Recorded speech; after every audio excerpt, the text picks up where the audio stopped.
Amém. Queridos irmãos, vamos abrir as nossas Bíblias no livro dos Salmos, no Salmo 130.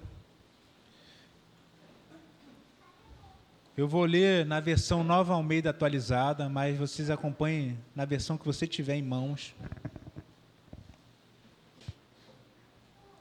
Diz assim a palavra do Senhor: das profundezas clama a ti, Senhor. Escuta, Senhor, a minha voz. Estejam alertas os teus ouvidos às minhas súplicas. Se tu, Senhor, observares iniquidades, quem, Senhor, poderá escapar? Mas contigo está o perdão, para que sejas temido. Aguardo o Senhor, a minha alma o aguarda. Eu espero na sua palavra. A minha alma anseia pelo Senhor, mais do que os guardas anseiam pelo romper da manhã. Mais do que os guardas pelo romper da manhã. Espere, Israel, no Senhor, pois no Senhor há misericórdia. Nele temos ampla redenção. É Ele quem redime Israel de todas as suas iniquidades. Irmãos, aqui é o Salmo de peregrinação, salmo de romagem. É um salmo que era cantado enquanto o povo está caminhando para Jerusalém, para as festas. Esse salmo, ele é, de um certo ponto, especial. Lutero fala que é o salmo mais importante na vida dele. Calvino considera esse o salmo mais bonito. John Owen, o príncipe dos puritanos, escreveu mais de 300 páginas comentando esse salmo. Charles Spurgeon, mais 30 páginas, só sobre esse salmo. Aqui, irmãos, temos o salmo das profundezas. Quando estamos aflitos, quando estamos com crise existencial, é um salmo que ele provoca um sentimento como fosse de um afogamento. Quem aqui já teve esse sentimento?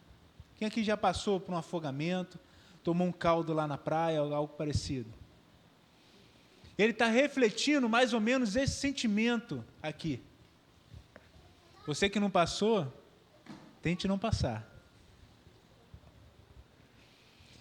Temos um senso de urgência, irmãos. E aqui nós vamos hoje falar sobre alguns pontos sobre esse salmo. É um salmo que provavelmente reflete muito de nós. Talvez não hoje, mas em algum momento da nossa vida. Talvez vai estar refletindo o que você está vivendo agora. O primeiro ponto que eu quero falar com vocês é sobre a realidade. Sobre a urgência que está no versículo 1. Vamos ler de novo? Das profundezas clamo a ti, Senhor. Quando que o salmista está clamando? Nas profundezas. Muitos tentam colocar que Davi foi o autor do salmo. Lutero falou que poderia até atribuir esse salmo a Paulo, porque tem todas as características que Paulo usa. Mas, irmãos, quando que você tem que clamar ao Senhor? Quando que você tem que clamar ao Senhor? Todos os dias. Todos os momentos. Mas, normalmente, quando estamos caminhando bem, quando tudo está dando certo, quando estamos na bonança, existe um alto índice de esquecermos, de lermos a Bíblia, de orarmos, de jejuarmos, de clamarmos ao Senhor. E muitas vezes, quando tudo está dando certo na nossa vida, acabamos, inclusive, a atribuir isso ao nosso próprio esforço. Foi porque eu estudei, foi porque eu me esforcei, foi por isso, foi por aquilo. E a gente esquece que se o Senhor não abençoar, tudo é em vão. Você pode se esforçar o quanto você quiser. Sem o Senhor, tudo é vão. Como diz o pregador em Eclesiastes, é correr atrás do vento. Mas quando estamos na profundeza, quando estamos na crise, quando estamos passando pela dificuldade, irmãos, você volta a clamar. Talvez até demore um pouco, mas você vai voltar a clamar. Qual é o exemplo que o pastor mais usa? Jonas. Jonas só lembrou de orar depois de 3 dias dentro do peixe. Talvez a aflição tenha que durar um pouco na sua vida, na minha vida, para voltarmos ao Senhor. Um profeta de Deus só ora no 3º dia dentro do peixe. Às vezes nós somos Jonas. Já estamos na crise, o Senhor já está cuidando, tratando de nós, e ainda estamos demorando a buscá-lo, a clamá-lo. Eu quero que você entenda nesse primeiro ponto, precisamos clamar ao Senhor. Em todos os tempos, mas principalmente quando estamos em crise. Agora, no cenário geral, e aí a gente pode usar como a história da igreja. A igreja ela mais cresce quando ela é mais perseguida. Nos países hoje onde tem perseguição, tem morte, já tem 2 domingos, irmãos, que eu não prego aqui na igreja. Vocês nem sentiram falta. Os visitantes que não sabem, eu estou atuando na ajuda ao Rio Grande do Sul. Então eu fui num domingo, não precisou. Aí me escalaram no outro. Fui de novo, chegou lá, já tinham fechado. Mas durante a semana, amanhã eu estou lá de novo. Então me tiraram 2 vezes da igreja, para chegar lá e não ter nada.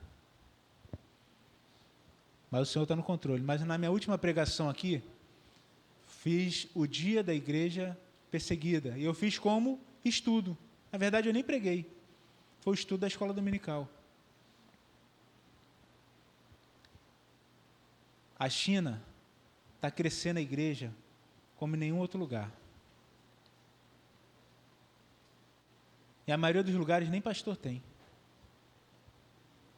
Hoje, na discussão teológica, estão querendo brigar com o que eles acreditam, irmãos. A igreja cresceu praticamente sem pastor, perseguida. A teologia vai ter coisas. O que não pode estar errado é, quem nos salva é Jesus. Se vocês estiverem acreditando em outra coisa, é outra igreja. Se a sua vida fosse colocada hoje, em jogo, você negaria Jesus ou morreria? Talvez pensando assim, na nossa situação, eu morro. Mas será? Quando seu filho, a sua filha estiver ali, para morrer, para ser torturado, violentado, será que você não negaria? Será que eu não negaria? Será que iríamos igual os crentes na Índia, sem olhar para trás? Sem olhar para trás. Aquela música, estou seguindo a Jesus Cristo. O R.R. Soares é um dos que mais canta.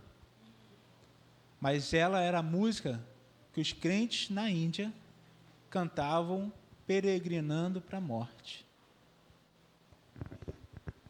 Queridos irmãos, temos um senso de urgência. Talvez o que você está enfrentando, o que você está passando, você está achando que é normal, você está deixando de lado, você está passando pela crise, pela dificuldade e não está clamando ao Senhor. Então, é o primeiro aviso. Clame ao Senhor, de preferência em todo o tempo, mas principalmente quando você estiver nas profundezas. Versículo 2. Aqui entra o clamor. Enquanto no versículo 1 temos a realidade, temos a dificuldade diante de nós, no versículo 2 tem um clamor a ser feito. Escuta, Senhor, a minha voz. Estejam alertas os teus ouvidos às minhas súplicas. Essa expressão foi bem traduzida como súplica. Você só suplica para quem está acima de você. A quem o salmista recorre nessa súplica? Ao Senhor. Quando você está passando pela dificuldade, você está recorrendo a quem? No seu dia a dia, normal, você está recorrendo a quem? De repente você está recorrendo ao seu intelecto, à sua força, ao seu dinheiro. E aí quando chegar na crise, você tem a tendência a buscar nessas mesmas coisas o seu auxílio. Irmãos queridos, precisamos suplicar ao Senhor. Se derramar diante dEle, falar com Ele, colocar sua dor, colocar sua vida, colocar os seus sonhos, seus desejos, se derramar aos pés do nosso Deus. E somente dEle. Somente dEle, irmãos. Eu quero te dizer uma coisa. Aqui tem muita gente que estuda para concurso. Essa igreja já passaram por aqui muitos irmãos que estão servindo ao Senhor em outros lugares depois que passaram no concurso. Sargento da Aeronáutica tem um monte. Tem na Marinha, tem no Bombeiro agora. Mas eu quero te dizer uma coisa. O teu estudo, a tua força, o teu intelecto, talvez nem te faça ganhar dinheiro. Enquanto com outros, sem estudo, sem escolaridade, o Senhor abençoa. Não tem uma lógica aqui. A lógica humana é colocada de lado. Até porque, normalmente, aqueles que mais estudam não são aqueles que ganham mais dinheiro. Hoje em dia, colocam qualquer besteira na internet. O que está mais popular agora é a morte, né? Quem já viu aqui a morte? Tem um pessoal rindo aqui porque conhece. Uma roupa. Meu irmão, é você ver assim, é muito fácil ganhar dinheiro, mas não é estudando. Mas às vezes a gente sonha com essas coisas. Eu quero dinheiro, eu quero ficar bem, eu quero isso, eu quero aquilo. Se você não quiser Jesus, todo o resto é resto. Tudo te leva para a perdição sem Jesus. Tudo. Precisamos lembrar de clamar ao nosso Deus. Clamar ao nosso Deus. Versículo 3.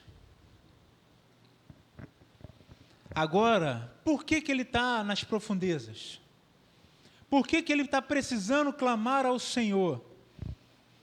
Versículo 3.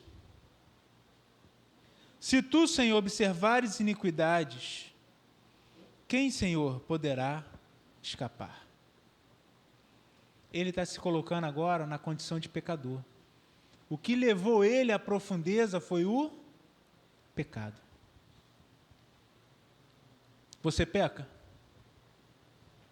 Você peca? Se você falar que não peca, aí tem um texto bíblico que fala que você é mentiroso. Já está pecando. Você peca. Mas uma coisa é errarmos, outra coisa é continuar no erro. Amar o erro, viver no erro, são coisas distintas. Eu quero que você compreenda o seguinte.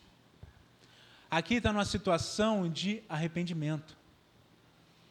Ele consegue enxergar que o pecado dele o levou para aquela situação das profundezas. E ele está clamando ao Senhor.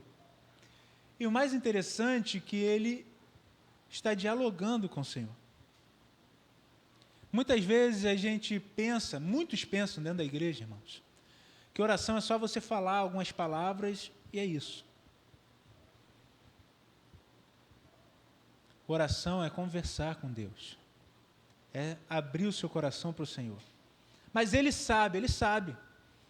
Mas ele também instituiu a oração para você falar aquilo que ele sabe. E tem às vezes que o Senhor fecha as mãos até você falar com Ele aquilo que Ele já sabe sobre você. Por que Ele faz isso? Porque Ele quer, irmãos.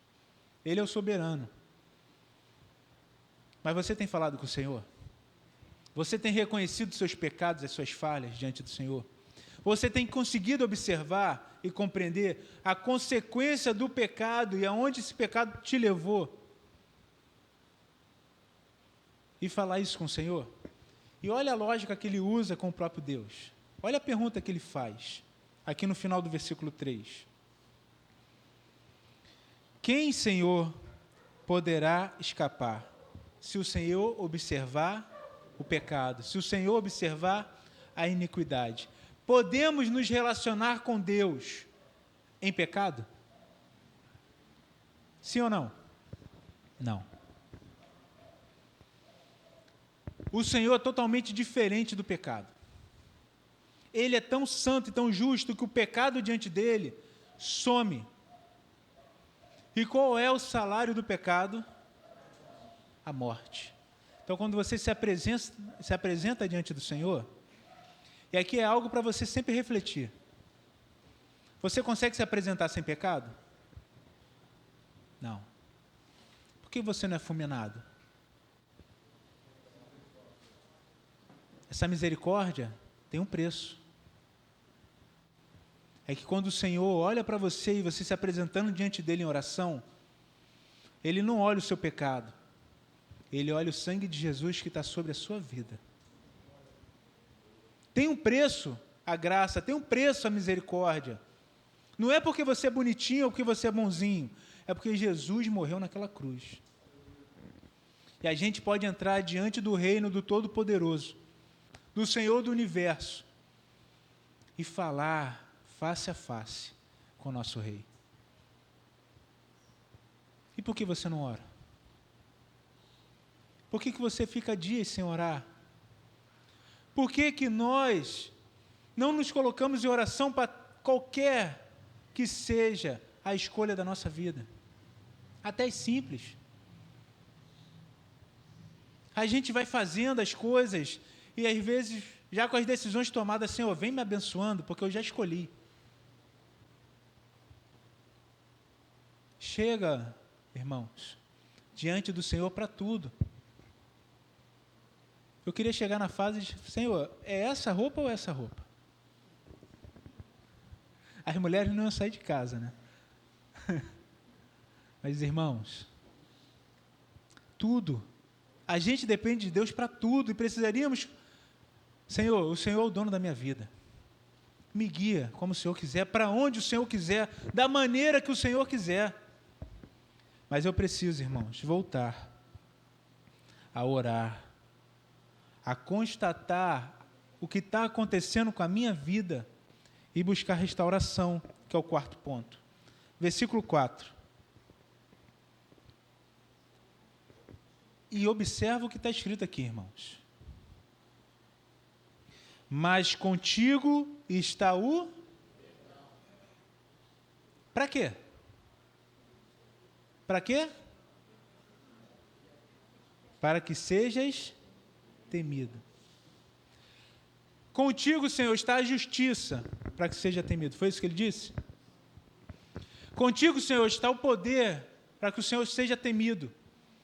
Não, Senhor, contigo está o perdão, para que o Senhor seja temido. O que isso significa, irmãos? Se eu pecar, eu vou ter que ir lá diante do Todo-Poderoso pedir desculpa. Eu vou ter que mostrar e confessar o meu pecado daquilo que entristece o meu Deus, o meu Pai. Então eu temo em pecar para não entristecer o meu Deus. O pecado, irmãos, nos leva às profundezas, mas o perdão, e você reconhecendo o perdão, faz você temer a Deus. Paulo, em certa vez, vai falando sobre a graça, e fala assim, quanto maior o pecado, maior a graça. Aí ele continua, então eu devo pecar mais para a graça ser maior? Não. Não. Então, eu recebi a graça, eu recebi o perdão, eu entendi que Jesus morreu no meu lugar, pagou o alto preço. Eu não quero me apresentar diante do Senhor em pecado de novo. Eu não quero voltar ao vômito, eu não quero voltar para a lama, eu não quero chegar diante do Senhor, Senhor, eu caí.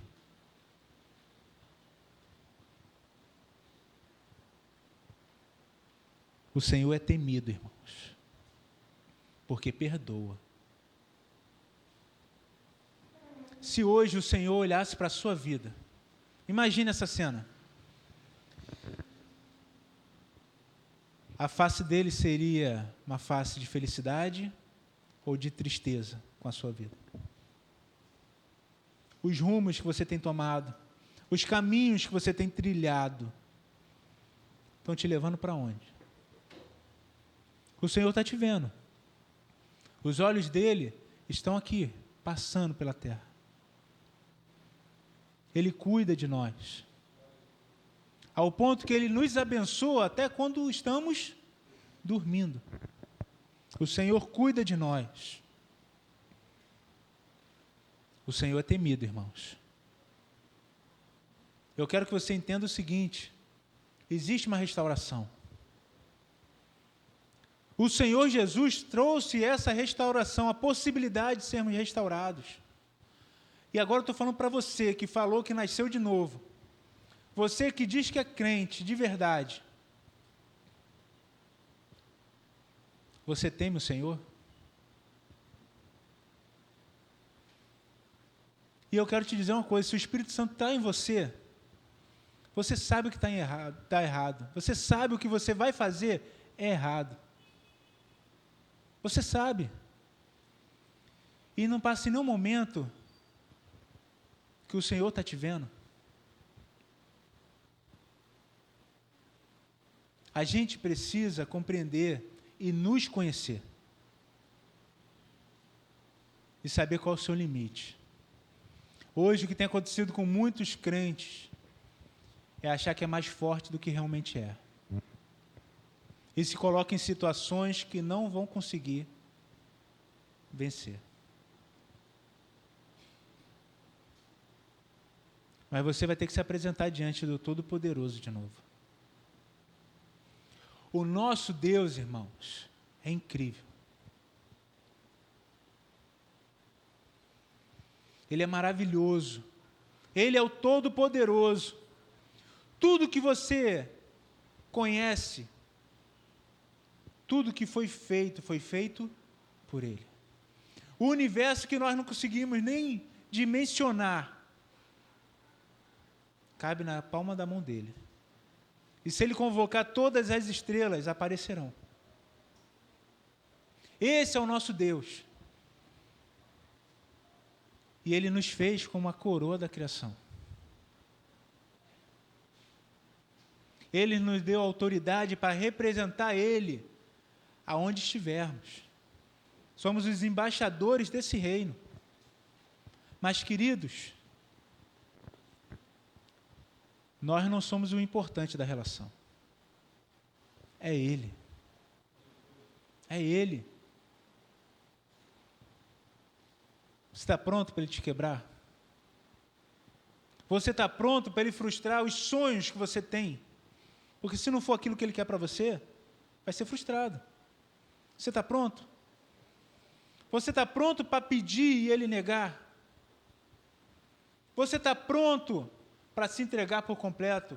A chave da minha vida é do Senhor. Você está pronto para isso?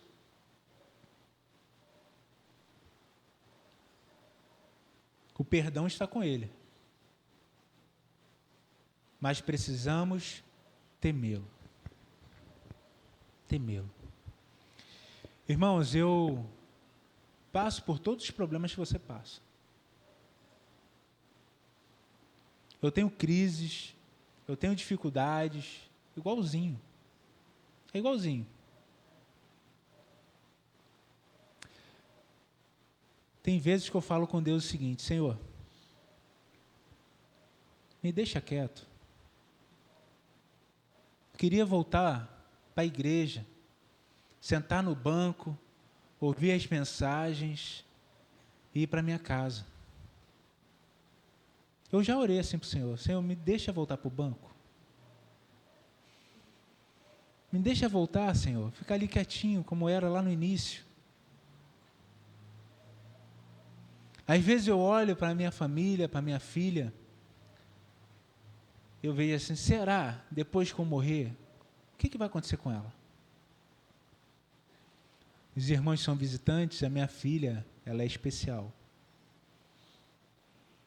E aí? Dá vontade, irmãos, às vezes, eu vou largar tudo, pessoal do concurso aí, eu vou fazer minhas provas e vou ganhar dinheiro, porque ser pastor não dá dinheiro não, irmãos. Não é verdade, pastor? O meu plano era, eu ia pedir 6 meses de licença. Eu já falei isso com a igreja.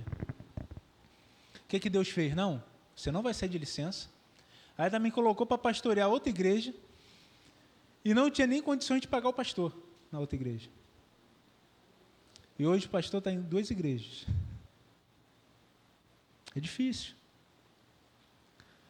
Mas quais são as suas dificuldades? Quais são as suas questões? Colocar diante do Senhor não é pecado, irmãos.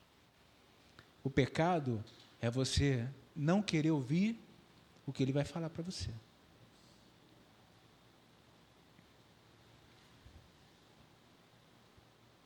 Precisamos entender que Ele é o soberano. Nele está a autoridade. E eu tenho que clamar ao Deus da minha vida, em nome de Jesus. Quinto, qual é o desejo mais forte? Versículo 5 e 6. Abre a sua Bíblia aí.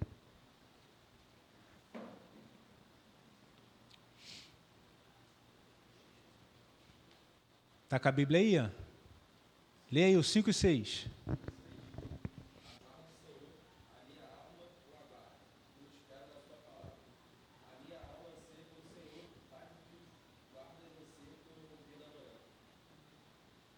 Continua, tem mais um pedaço. Ele repete: mais do que os guardas. Queridos, vamos lá. Quem aqui já serviu o exército? Ninguém? Então vocês, já? Meu Deus do céu, hein? Talvez vocês não vão ter noção do que é isso. É você passar a madrugada, armado, num lugar remoto, não passa ninguém lá. E você está lá para quê? Se alguém invadir, porque tem a possibilidade, se alguém surgir ali, você render, de repente você confrontar. Essa é o que se espera, né? Mas tem um pessoal hoje é correr. Queridos, a melhor sensação que existe é quando o sol nasce e vem a rendição.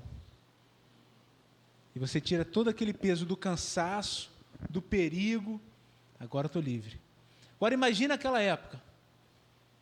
O guarda está nos muros, protegendo a cidade, a noite toda. O medo de morrer, o medo de, se não tomar a postura correta, vão morrer pessoas. O que o guarda mais anseia é a mudança do turno. A tua alma quer o Senhor dessa maneira? Você quer o Senhor da maneira assim: a minha vida depende disso. Eu quero Ele a qualquer custo, mesmo que seja com sacrifício da própria vida. A gente cantou aqui na última música: se eu me humilhar, se eu sacrificar, se isso me custar. Servir ao Senhor está te custando o quê? Não custa nada, eu só entro lá, sento, aí tem um ar-condicionado, tem uma música, levanto e vou embora. Servir o Senhor não é isso. que tem te custado servir ao Senhor? Qual foi a última vez que você se humilhou diante do Senhor? E você olhou assim, eu não sou nada. Tem uma música em inglês, há uns 5 minutos de música, mas quase não tem letra. A maioria, né? Ela vai falar assim, o nosso Deus, ele é incrível. O nosso Deus, ele reina além dos céus. O nosso Deus, ele está governando com sabedoria, com poder e com amor. Poderia botar mais coisas. Mas você olha para o seu Deus e vê assim, o meu Deus é incrível. Você tem esse olhar apaixonante ainda? Apaixonado pelo Senhor? Normalmente o recém-convertido, a gente fala que é o primeiro amor. Mas a igreja em Éfeso, em Apocalipse, é acusada disso. O que eu tenho contra você é que você perdeu o primeiro amor. A igreja que combatia a heresia dos nicolaítas, a igreja que confrontava os erros teológicos, mas perdeu o amor. Eu tinha que olhar para o Senhor todos os dias.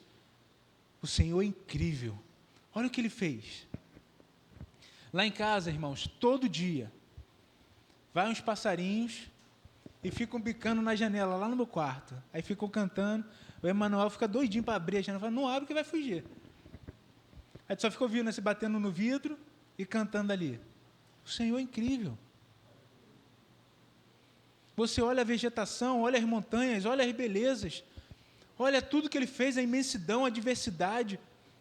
O Senhor é incrível. E Ele reina. E a gente esquece. Aí vem o problema, não estou falando que o seu problema não é nada, eu não estou falando que o seu problema não custe dor, não custe choro, mas a gente olha para o problema como se ele fosse mais incrível do que o nosso Deus. As profundezas vão tentar te estragar, irmãos. Mas até na sombra da morte podemos passar. Mas, porque Ele é o nosso pastor. Não tema, continue em frente. Temos um alvo. O alvo é Cristo. O alvo é Cristo. E se eu morrer para chegar no alvo, eu vou estar com Ele. E se eu viver, eu vou viver em busca do alvo, viver para Cristo todos os dias. Essa é a nossa vida, irmãos. A minha alma anseia pelo Senhor, mais do que os guardas.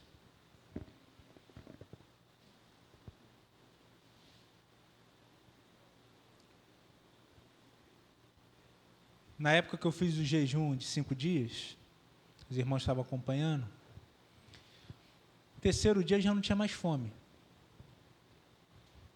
E incrível que pareça, toda vez que eu abri o YouTube só aparecia comida. É chefe fazendo isso, fazendo aquilo, eu vi um monte. Mas eu não sentia mais fome. Mas uma coisa que eu senti o tempo todo, eu sempre fui de beber muita água, sede, como nunca. Acho que o organismo queria alguma coisa para completar o estômago. Agora, eu não sei o que seria, o que é, passar por um momento sem água nenhuma por muito tempo. Ansiar pela água. E o Senhor é o nosso rio de águas vivas. E a gente esquece de beber, irmãos. No momento de dor, a gente precisa clamar. A gente precisa se apresentar, a gente precisa entender, a gente precisa confrontar o nosso próprio pecado, reconhecê-lo, se arrepender. Mas tudo é uma escola para nós. Vamos para o próximo ponto. Versículo 6. Compartilhar.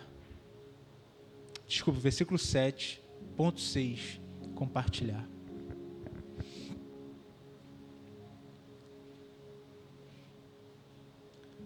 Versículo 7 diz assim: Espere Israel no Senhor, pois no Senhor há misericórdia, nele temos ampla redenção. Ele está buscando para ele, e ele se volta para a nação e fala: tem misericórdia, confia nele, espera nele, há redenção nele. Agora, se você compreendeu o que é ser cristão, se você está entendendo a pregação até aqui, irmãos queridos, isso não pode ficar guardado somente no seu coração. Isso não pode estar cerrado na sua língua sem expressar. Precisamos falar. O Senhor é incrível para você, mostre quanto Ele é incrível para aqueles que não conhecem. A profundeza foi funda demais para você, e agora você saiu dela. Ajude quem está passando. Ajude.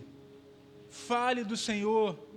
Use as experiências que Ele tem te dado para promover esse reino.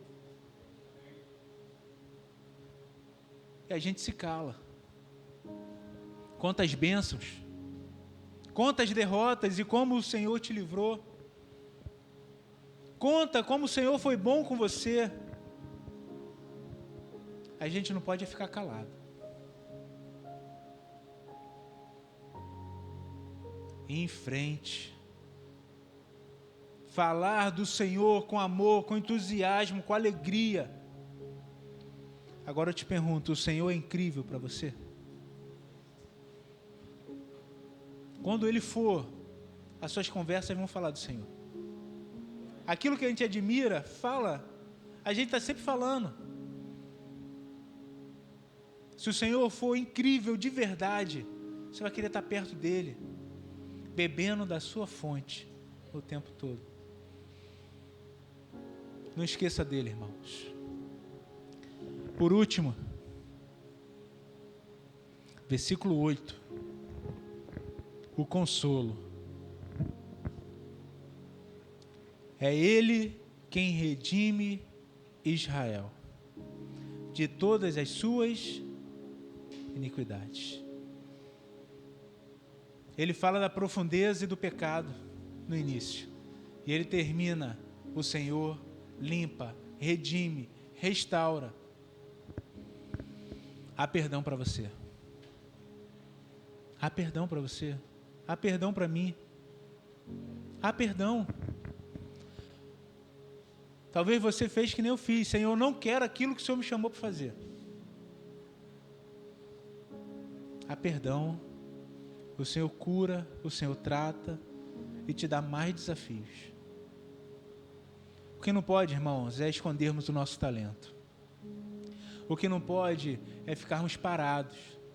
O Senhor não te chamou para vir aqui e sentar numa cadeira. O Senhor te chamou para ser filho, para fazer parte de um reino e promover esse reino. Aqui é o local que estamos vindo para nos encontrar com nossa família. Aonde um vai servir o outro, um vai fortalecer o outro, um vai sustentar o outro, para continuar a missão, continuar em frente, continuar fazendo a diferença, continuar sendo luz, sendo sal, continuar promovendo o Senhor. E aí vão olhar para você também e não vão ver só você, vão enxergar Jesus na sua vida. E isso, irmãos, também vai causar algo em nós. Quando o mundo vê Jesus, o mundo persegue.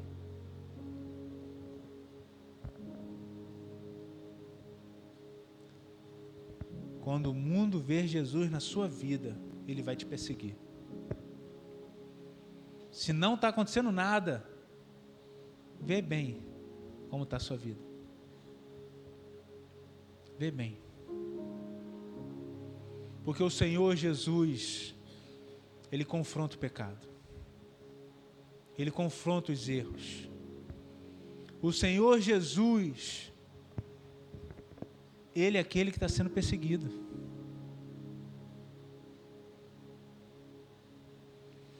que os movimentos hoje, no nosso país, não precisa nem olhar para fora aqui, mais querem? Tirar Jesus de tudo. Tem que tirar Jesus da família, tem que tirar Jesus da escola, tem que tirar Jesus do governo, tem que tirar Jesus de tudo. Mas pode o outro? Pode o outro. Não pode Jesus. E se fizer, ainda chama a polícia.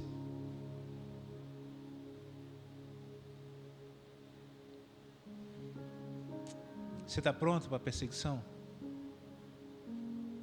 Só sei de uma coisa, irmãos. O Senhor está voltando. Se Ele está voltando, a tribulação está chegando. Se Ele está voltando, o amor de muitos esfriará. Dentro da igreja, o amor está se esfriando. Ainda mais lá fora. Você quer amor lá de fora? Amor hoje em dia é gostar, é desejar. O amor que o Senhor nos ensina é sacrificar. Está pronto a sacrificar a sua vida? Está pronto para sacrificar os teus sonhos, se não forem sonhos de Deus? Está pronto a sair dos abismos que você mesmo se colocou, pelo pecado, pelo orgulho, por você não querer ouvir a voz de Deus e clamar ao Senhor? Essa é a hora. Esse salmo, como eu falei, é o salmo mais bonito para um, mais importante para outro. Escreveram páginas e páginas, livros e livros sobre esse salmo. Mas para você, pode ser só palavras. Ou pode ser uma mudança de vida. Eu clamo o Senhor, eu falo do Senhor. Eu tenho uma coisa, irmãos, que eu tenho aprendido. Eu quero ver dia após dia o Senhor como Ele é. Incrível. E isso me inspirar, isso me alegrar. Amanhã eu vou completar 24 anos de namoro com a minha esposa. Nós começamos, eu tinha 15, ela tinha 13 anos. Aí de vez em quando eu paro, fico olhando para ela, você está bonita. Ela não acredita não. Ou se não fala, está querendo alguma coisa. Nós precisamos admirar o que o Senhor nos deu, o que o Senhor nos dá, e admirar principalmente o nosso Deus. O nosso Deus. Porque às vezes a gente fica deslumbrado com o que o Senhor está fazendo aqui. Esquecemos que Ele é maior do que tudo que Ele faz. Muito maior. Se o universo é grande, irmãos, nosso Deus é maior.